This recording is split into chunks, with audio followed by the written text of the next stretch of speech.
तो मुझसे कहा गया था कि इस मणि को द्वारकाधीश को दे दो। तो मुझे मालूम पड़ता है कि अब तो सामंतक मणि द्वारकाधीश ने ले ली है। लेकिन सत्राजित कहने लगा अपनी पत्नी से कि किसी से कहने वाली बात नहीं है, किसी को बताना नहीं है।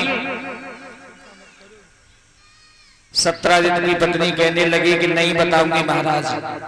क्यों? कि द्वारकाधीश राजा है, हम राजा के सामने तो बोल भी नहीं सकते। श्री सुखदेव जी महाराज वर्णन करते हैं कि जब धीरे धीरे सत्राजित की पत्नी ने अपनी सहेली से कही, सहेली ने और किसी से कही, सारी अयोध्या द्वारकापुरी में बात फैल गई कि भगवान कृष्ण ने तो प्रसेन को मार दिया और सामंतक मणि ले ली। अब सारी द्वारका में बात फैल गई। मेरे भैयाओ, ये स्त्रियों की एक खास बात है कि इनमें गुण तो बहुत हैं,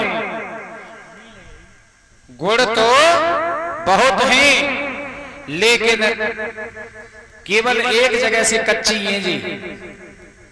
है कहां से? लेकिन इनको भी दोष ना जाने। युधिष्ठिर को श्राप लग रहा है, कोई भी बात इनके पेट में रुकती नहीं है। और कच्ची कहां से? केवल कानन से। तो बताया भी है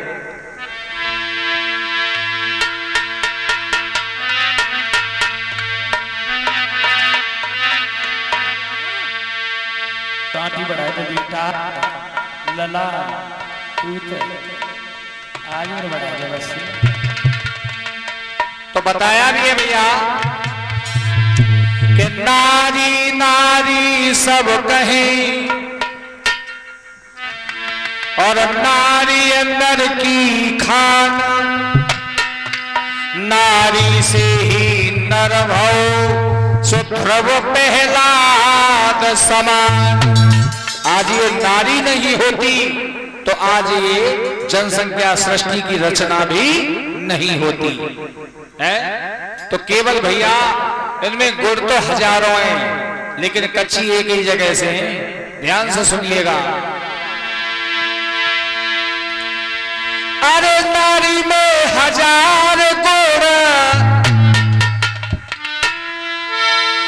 हो नारी में हजार गुण, और लेकिन कच्ची कान की, कान की कच्ची है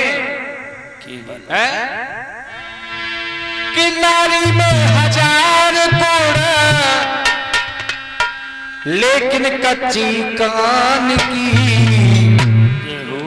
और बन को भेज दे जाने राम लखन जान की।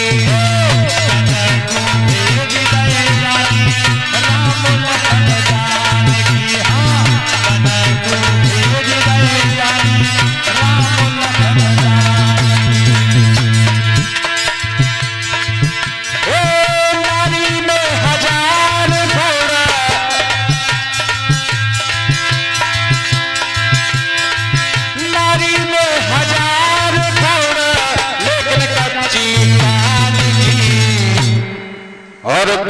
को भेज दे जाने राम लखन जान की।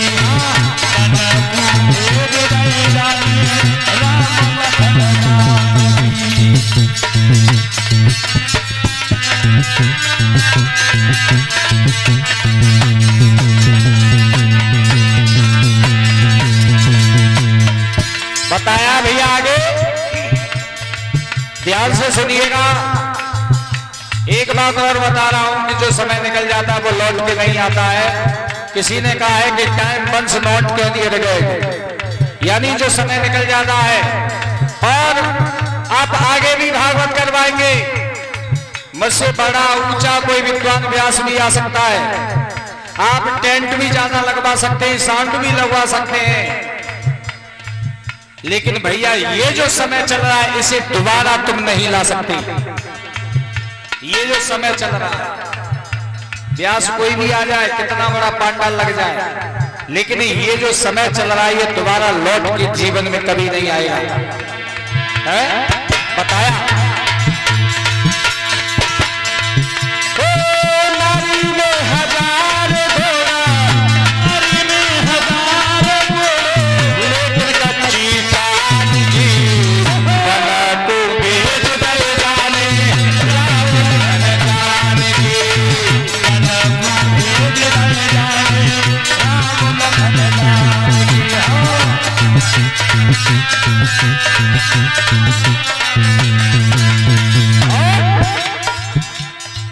से सुनेंगे। नारी अगर चाहे बन जावे हार गले को प्यारो। यदि नारी चाहे तो तुम्हारे गले का हार बन सकती है। अच्छा। हाँ, घर को स्वर्ग बना सकती है नारी चाहे तो। नारी अगर चाहे बन जावे हार गले को प्यारो। यदि भलाई चाहे तो गले को हार बन जाएगी। क्यों? आपने कभी देखा होगा कि आप ईंट सीमेंट बारू गाटर पत्थर जो भी लेके आते हो उससे क्या होता है, क्या बनता है, क्या बनता है महाराज परीक्षा जी? सीमेंट ईंट बारू लेके आते हैं उससे क्या बनता है? उससे क्या कहते हैं? मकान। मकान, मकान बनता है। और कुछ लोग कहते हैं कि घर बनता है। घर नहीं बनता है, मकान बनता है।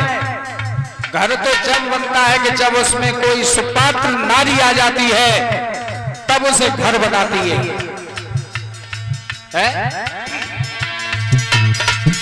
अरे नारी अगर चाहे बन जावे हार गले को प्यारो। और अगर भलाई ना चाहे तो बने नाग फिरकारो। यदि नारी भलाई न चाहे तो कार और नाग बन के तुम्हें डसी ले।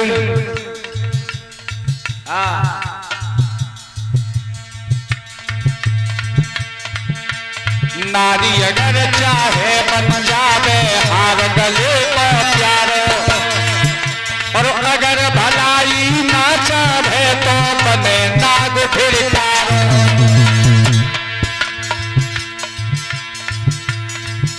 तो कोई नारी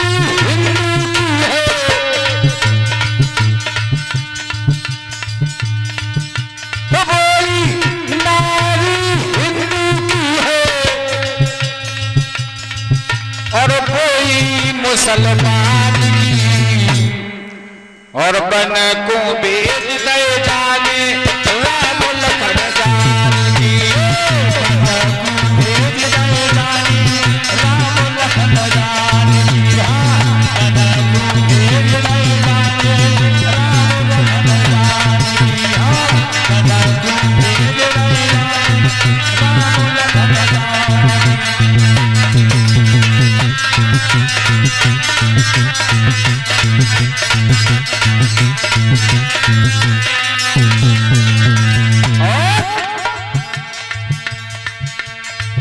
दूसरे बंद में बताया। अरे कबहू किसी की बने दुल्हनिया कबहू चंडिका काली। हाँ, अच्छा। क्योंकि नारी ही कभी माँ बनती है, कभी बहन बनती है, कभी बेटी बनती है, कभी पत्नी बनती है? अरे कबहू किसी की बने दुल्हनिया कबहू चंडिका काली। और कबहू दुर्गा बन के अपने लाल करे रखवाली।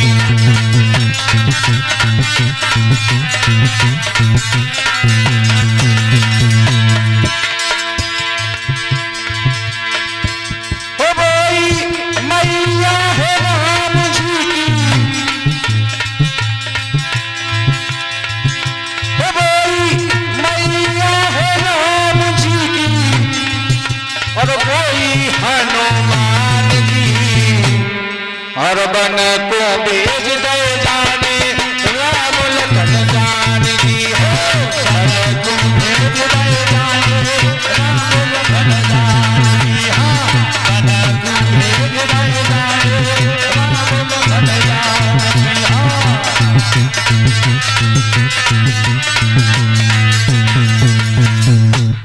आज मेरे कथा प्रेमी सज्जनों 17 जितने अपनी पत्नी से कहा तो उसकी पत्नी ने सारी द्वारका में बात फैला दी। आज श्री सुखदेव जी महाराज वर्णन करते हैं कि वो बात द्वारकाधीश भगवान कृष्ण के पास पहुंच गई। अब कृष्ण कहने लगे कि मेरे ऊपर दोष लग गया है। अपने भाई बलराम को लेकर के और थोड़ी सी सेना लेकर के जंगल में गए कि मैं इस पाप को दूर करूंगा, है जो मेरे को दोष लगा है इस दोष को दूर करूंगा। जब जंगल में पहुंचे तो प्रसेन की लाश पड़ी थी। आगे चले एक शेर की भी लाश पड़ी है और शेर के पास से पंजों के पैर बनते हुए गुफा में अंदर चले गए। जब अंदर चले गए तो सबसे भगवान कन्हैया कहने लगे अब तुम से यहीं पर ठहर जाओ, मैं गुफा के अंदर जा रहा हूं। जब भगवान कन्हैया गुफा के अंदर पहुंचे तो क्या देखा कि उसी मणि से और एक सुंदर कन्या खेल रही है। भगवान कन्हैया ने जाके कही कि इस मणि को मुझे दे दे। उस कन्या ने अपने पिता को जगा दिया। जामंत जी जग गए। मेरे कथा प्रेमी सज्जनों, जामंत में और कृष्ण में युद्ध होने लगा। जब मल्ल युद्ध हुआ, युद्ध करते करते जब जामंत जी थक गए तो उन्हें त्रेता की याद आ गई कि त्रेता में राम ने और मुझे वचन दिया था। जब रावण मर गया था तो राम ने सबको पूछा कि तुम्हें क्या चाहिए, तो सबको दिया। जामंत से पूछा तो जामंत जी कहने लगे प्रभु हमारी लड़ाई तो भई लेकिन भुजाओं की खुजली ना मिट पाई। तो भगवान कन्हैया कहने लगे कि तुम चिंता मत करो। राम ने कही कि तुम चिंता मत करो, अब के आने वाले युग में मैं जब अवतार लूंगा तब मैं तुम्हारे भुजाओं की खुजली मिटाऊंगा, मैं तुम पे स्वयं युद्ध करूंगा। तो भगवान कृष्ण ने आज जामंत जी से मल्ल युद्ध किया। युद्ध करते करते जामंत थक गए। उन्हें याद आ गई कि प्रभु राम ने मुझे वचन दिया था। हाथ जोड़ के बोले जामंत जी प्रभु मुझे राम रूप के दर्शन दो। आज कृष्ण ने राम रूप के दर्शन दे दिए।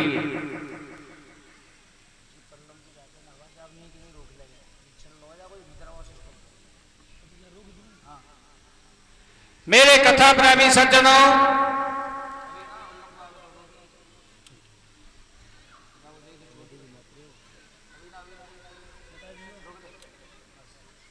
मेरे कथा प्रेमी सज्जनों, आज जामंत कहने लगे प्रभु अब मेरी बेटी का तुम विवाह कर ले जाओ। तो भगवान कन्हैया को विवाह जामंती के साथ हो गया। जामंती के बाद में जब उस मणि को लेकर के राजा सत्राजित के पास पहुंचे तो सत्राजित को जाकर के बताया कि लो अपनी मणि, तुम्हारे भाई को एक शेर ने मारा था, मैं वहां से लेके आया हूं। तो सत्राजित हाथ जोड़ के कहने लगे प्रभु मुझे क्षमा कर दीजिए, मुझसे भूल हो गई, अब मेरी बेटी का विवाह अपने साथ कर लीजिए। तो सत्राजित की बेटी सत्यभामा के साथ में भगवान कन्हैया का विवाह हो गया। श्री सुखदेव जी महाराज वर्णन कर रहे हैं हे उत्तरानंदन परीक्षित 8 विवाह भगवान के हुई थी। पहला विवाह रुक्मिणी के साथ, दूसरा जामंती के साथ, तीसरा सत्यभामा के साथ, चौथा विवाह कालिंदी के साथ, पांचवा विवाह मित्रविंदा के साथ और छठवां विवाह सत्या के साथ, सातवां विवाह भद्रा के साथ और 8वां विवाह हुआ था लक्ष्मणा के साथ।